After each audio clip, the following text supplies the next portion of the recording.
I'm Kim Fowley, talking about the Runaways, yeah. The movie's so delicious, it'll blow your mind in many ways.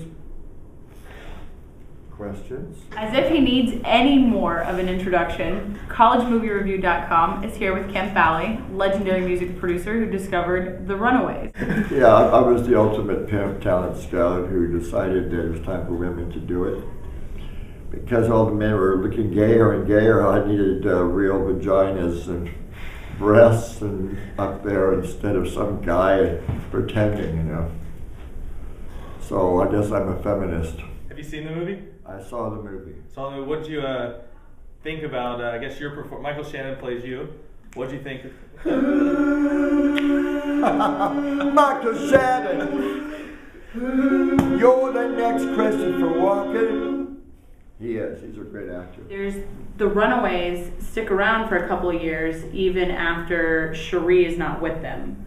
So who takes over? Well, I was gone too. After Cherie left, I went away, and then Joan became the singer. Joan and Sandy did most of the vocals. Lita didn't sing till later. And then Vicky Blue, who took Jackie's place, continued also. And then Laurie McAllister took the place of Vicky Blue, and they broke up on January 1, 1979. The film goes a lot into detail about you discovering, I guess, the two focal points of the film, Cherie and, I'm drawing a name blank, help me. Joan, yes. But it doesn't really talk about how you got the other members of the band to come on board. What was that process like? You're very good. That's good. There's different views of how things happen, and sometimes you just change it around a little bit to suit the reader, and the authors need to tell his or her story. So Cherie had her diary / book, which was then turned into the movie. So it's Cherie's story. Mm-hmm. So she told it from her perspective, and from her perspective, she was not around for all the other activities, because Cherie joined 3/4 of the way through before the record contract. So we had 5 versions of the band. Remember the Commitments, when they had all the different people auditioning to be in the final group? Well, we had a version of that with the Runaways before the final exhausting stories, which were not told because it wasn't based on her book. Oh, Cherie, oh, you must have suffered so needlessly. Oh, Cherie, have you gotten over it yet? It was 35 years ago. Do you still keep in contact with either Joan or Cherie now? Joan more than Cherie. How does that work? We write songs together. Oh, okay. We wrote most of the songs together. And then other variations, I think Joan understands me more than Cherie does. Do you think that was fairly portrayed in the movie? Yes. All right. Because what happened was that Joan suggested to Michael Shannon that he meet me. And so Joan and Kristen Stewart showed up at Denny's restaurant with Michael Shannon.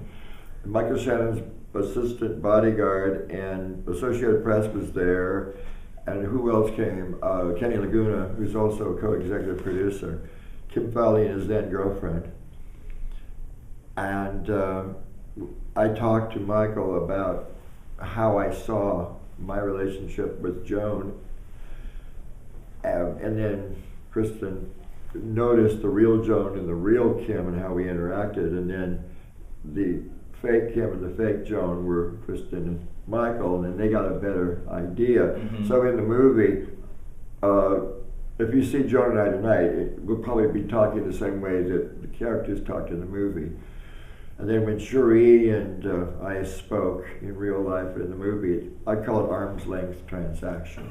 Right. Hello, Kim. Hello, Cherie. It's nice to see you again. Sing it again, please.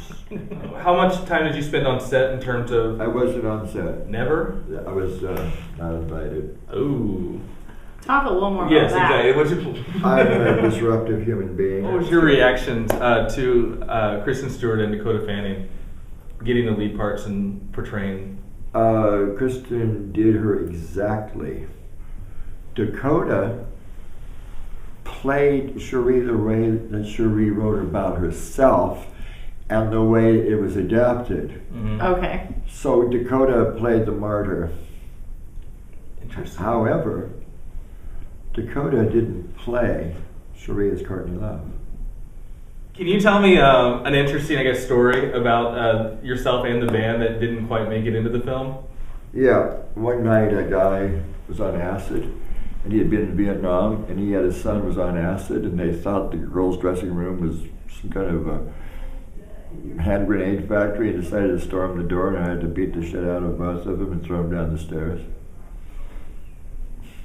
That was kind of weird.